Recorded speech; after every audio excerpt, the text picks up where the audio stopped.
Chad's capital Ndjamena was rocked by violent protesters on Tuesday morning as demonstrators took to the streets, demanding a return of power to the civilian population after the military took control following President Idriss Deby's death last week.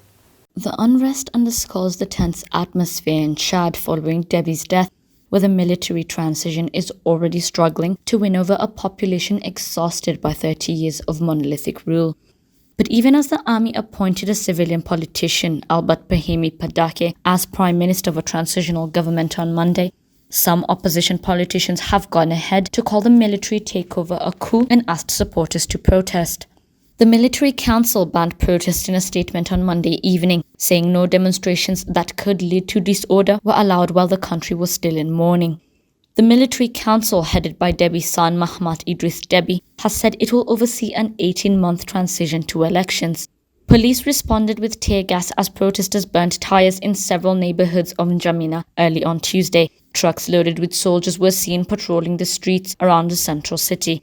The council is coming under international pressure to hand over power to civilians as soon as possible. The African Union has expressed a grave concern about the military takeover, while France, the former colonial ruler, and some of Chad's neighbors are pushing for a civilian military solution. Deby's death came as Chad's military battled an insurrection by Libya-based rebels known as the Front for Change and Concord in Chad. The rebels came as close as 200 to 300 kilometers from Ndjamena before being pushed back by the army. Chad's military council rejected an offer from the rebels for peace talks on Sunday, calling them outlaws who needed to be tracked down and arrested for their role in Deby's death.